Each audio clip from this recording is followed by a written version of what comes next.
My journey around China starts here in its capital city.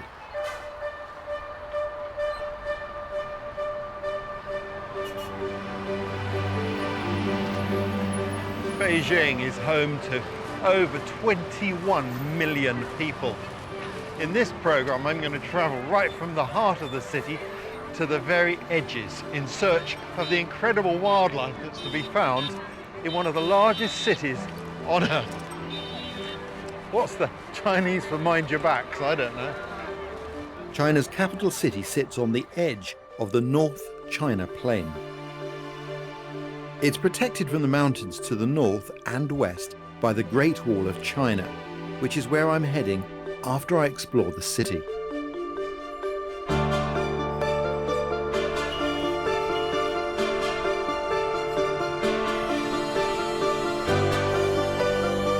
Beijing is huge. It's 10 times the size of Greater London. It's a vibrant hubbub of new and old.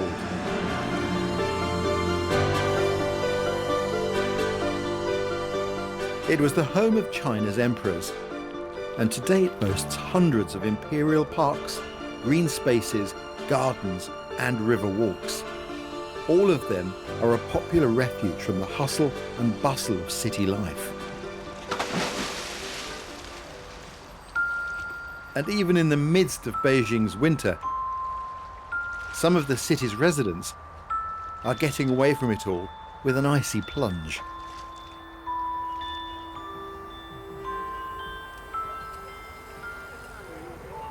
Cities as big as this pose a real problem for wildlife. In fact, there's a fragile relationship here between the wild and the human residents. But conservationists are making great strides in finding workable solutions. It's actually quite exciting.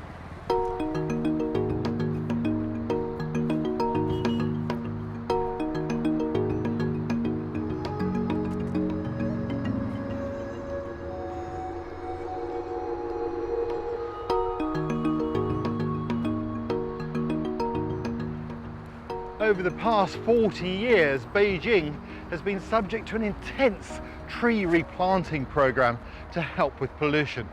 In that time, over 200 million trees have been planted here. Throughout the city, you can see wonderful trees like this.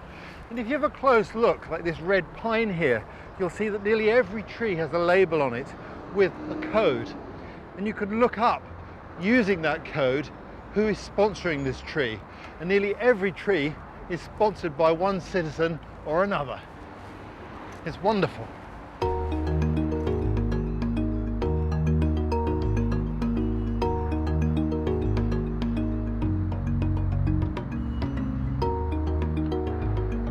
As well as helping to make the city greener, the tree planting has also been a bonus for birds.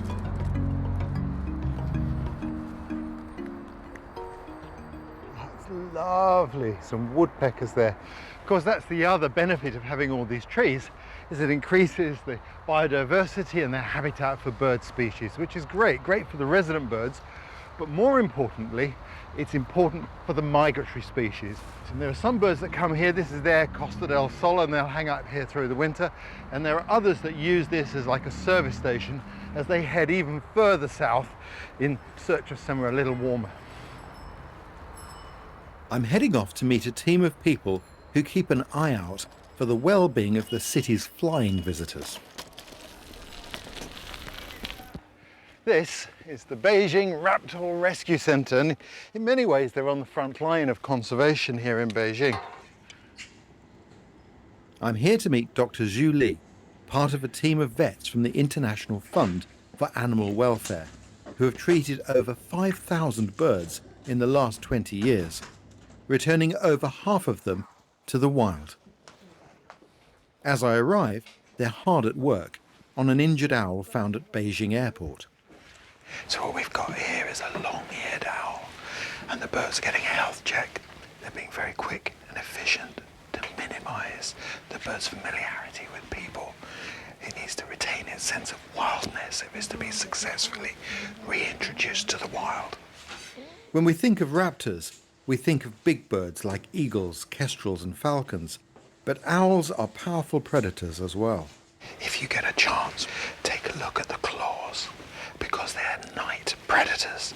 They have their front claws and their rear claws set like this, like 2 and 2, so their prey can't escape in the darkness.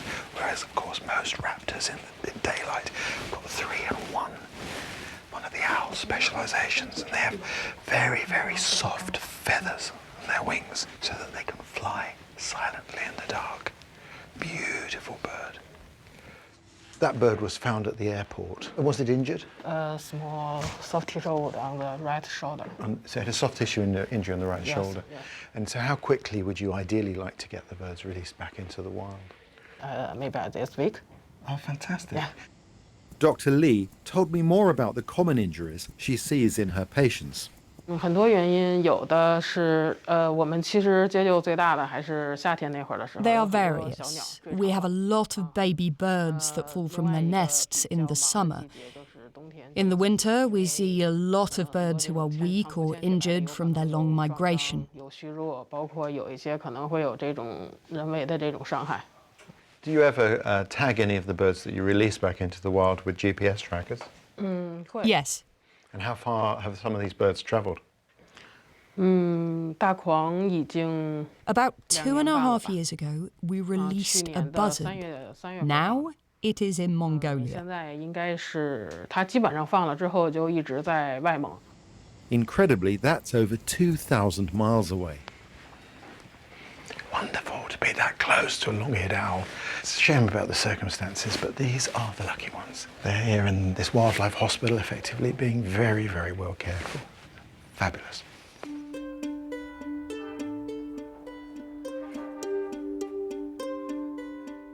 Beijing's green spaces play a vital role in serving the needs of both its human and animal residents.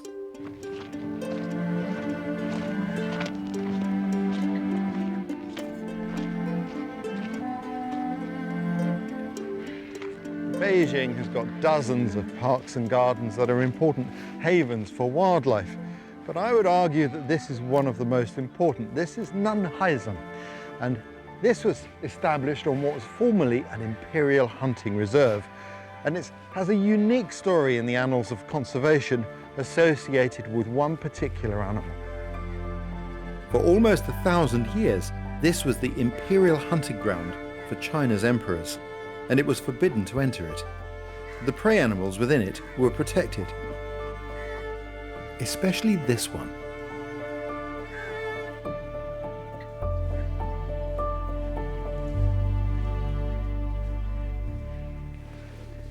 This is what I've come to see.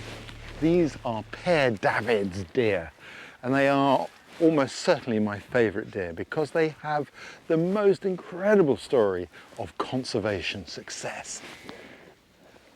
They're a strange-looking deer. The Chinese name for them is Ye Pu Shang, which means none of four. That's because, according to tradition, they have the feet of a cow, the head of a horse, the neck of a camel, and the tail of a donkey. This species literally came to the brink of extinction. Through overhunting, through long periods, the numbers were reduced until only a tiny proportion were left here in this very park in Beijing. In 1900, the imperial hunting grounds were destroyed by war, and the David's deer became extinct in China. Fortunately, a small number of the deer had been traded illegally to Europe, and the Duke of Bedford took them to Woburn Abbey, where he managed to successfully breed them. Back in the mid-1980s, some of those deer were brought back here to China, where they are, of course, thriving today, as you can see with these youngsters. It's a fantastic story of success. It just shows you that even when a species is on the very verge of total extinction, we can sometimes, by the right intervention, bring it back from the brink.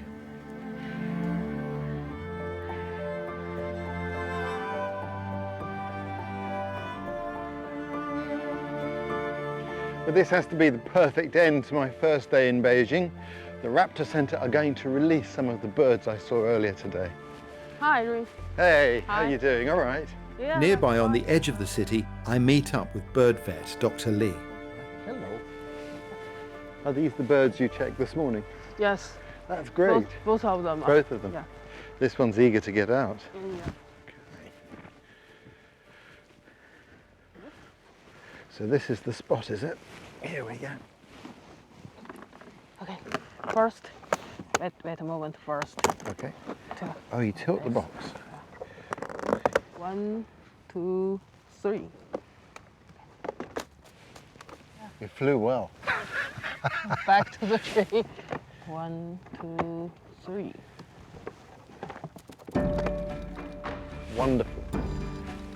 Long-eared owl returning to the wild areas of the city of Beijing. It's amazing just how much wildlife there is here in the inner part of Beijing. But now I'm going to head to the outer limits to see something completely different. I'm off to explore the wild side of the Great Wall of China.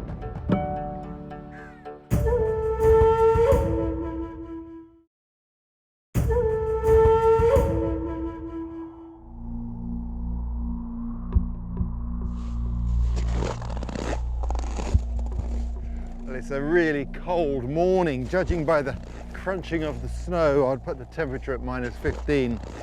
And I'm on my way to see one of the great wonders of the world. Can't wait. It's just up ahead of me.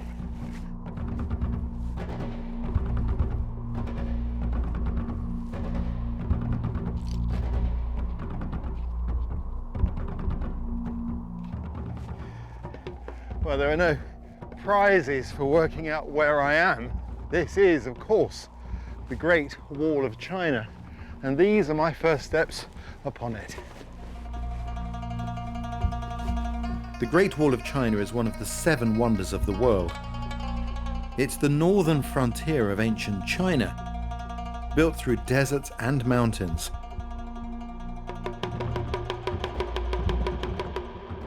And winter is the best time to see it, cutting across the landscape. Here at Gubaiku, northwest of Beijing, it's been engineered along the ridges of narrow precipices with sheer drops on either side. The local name for the wall here is the Stone Dragon. Legend has it that a dragon flying over China got tired and flopped onto the ground here. In reality, it was started by China's first emperor, Qin Shi Huang, over 2,000 years ago. This is an incredible structure. As far as the eye can see, you can see it snaking over the mountains there. There's a loneliness here. There's a feeling of isolation. Maybe the cold and the wind is creating that emotion. Emperor Qin Shi Huang built the wall using conscripted labor, and it's estimated over 1 million people died building it during his reign. Some people say it's the longest cemetery on Earth. William. Right. Nice to meet you. Morning. Chilly though, isn't it? It is, yeah. I was thinking of stopping and having a brew. I'll join you. Thank you. Dr. William Lindsay is one of the world's leading experts on the Great Wall. Not a bad view, is it? Awesome. So, William, tell me about the Great Wall of China. It's not as straightforward as you would think. Large parts of China, or all of China, was occupied and ruled by nomadic groups from the north. They rode their horses superbly, they were superb archers, and they absolutely ran rings around the Chinese. So this was the answer to stop nomadic intrusion. This wall is 5,500 miles long. It's the Great Wall as the world knows it today. But the amazing thing is, before this wall, there were 15 other Great Walls of China going back as far as 300 BC. 300 Yeah. BC. So this is the new one. This is the most recent one. It only dates from the mid-1300s to the mid-1600s. Give me a picture of what this wall was like when it was in its heyday. Well, you know, 400 years ago, 1620, if you'd have walked along this wall, you would probably meet round about 120 men per mile of wall. per mile. Yeah, because you see these towers made the wall work. They were full of men. That tower up there would have contained about 20 men. And the towers, although some of them are ruined now, they're at every peak, dip and turn along the line of the wall. And the idea was that guards in adjacent towers should be able to cover the wall in between with their overlapping arrow or crossbow bolt fire. And so was the wall designed in any way to facilitate the use of those weapons? Well, absolutely. You'll notice it doesn't only occupy that high ground, it twists and turns. This isn't random. By twisting and turning the wall, it allowed the defenders to fire at the enemy from various angles, not just in their faces. That's interesting. First and foremost is a barrier against cavalry on their horses. And secondly, as it became more continuous, it became a signalling line. And the more the wall became continuous, it delivered a third purpose. It became a road over the mountaintops because it was continually evolving. It's incredible, absolutely incredible.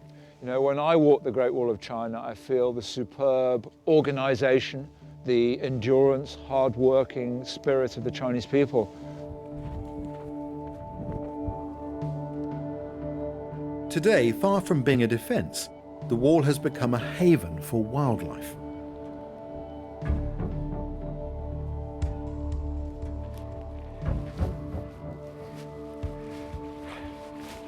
I have to say this is a bit cheeky. I'm going to use the Great Wall of China as the world's biggest windbreak so that I can sit quietly out of that chilly wind and look for some wildlife.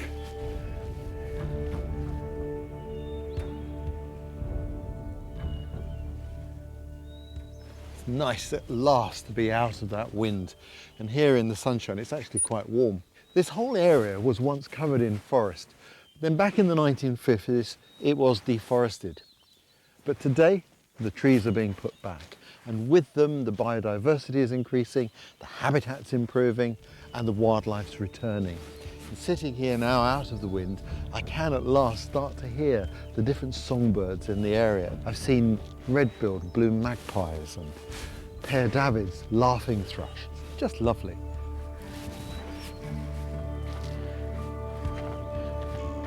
And also returning to the wall are some much bigger beasts who would have roamed these hills in the wall's early days. I'm meeting conservationist Huang Qiaowen, who is planning to rewild this part of the wall with one of China's biggest cats. Thank you so much for coming up to join me on the wall today. So tell me about the Bring the Leopard Back Home project. So when we talk about leopards, we're talking about North China leopards. So it's a unique subspecies in China. They live in Beijing, like for thousands of years. As the forest was cut down, the leopard population retreated into the mountains, further away from the city. Now, Qiaowen wants to reverse that. So now the project is to bring leopards back to a city of 21 million people, which is quite a challenge. Qiaowen's plan is to relocate wild leopards from other parts of China to this part of the Great Wall. But already you're looking for the leopards that you might be able to use. Yeah, we have a project based in Shanxi province, like 380 kilometers from Beijing. We found leopard populations there. So that'll be the donor population for Yeah, Beijing. yeah. And do you put trail cameras out so that you can watch the leopards there? Yeah, of course. It's quite amazing, the numbers there. Is that what you've got here, some footage of? Yeah, you could see the leopards there. Wow! That's amazing. Yeah. The North China leopard is still endangered, but Qiaowen is hopeful that the population is slowly increasing as awareness grows. What are the challenges you face? A lot of challenges, like there is not enough food for leopards. As the forest re-establishes itself, it will encourage other animals like deer, wild boar, hog badgers, and weasel back to the Great Wall. Over time, these prey populations will be enough to support the wild cats. So you've got to restore the whole habitat and the prey species before you can bring the leopard back. Yeah, Benefits. exactly. Yeah. Bringing the leopards back is a huge undertaking that demonstrates China's ambitious conservation plans. You know, from ancient times to modern times, Beijing has the most extraordinary wildlife story. But the thing that really strikes me here is the scale on which things are done. You can get a sense of that from the Great Wall. And you see it again today with the millions of trees that have been planted by the people of Beijing in their pursuit of wildlife conservation. It's early days, but already the work that's been done here is going to bear fruit for generations to come. Next time, I'm exploring China's Amazon. It's a little dangerous. An elephant could literally be just a few meters in the thickets.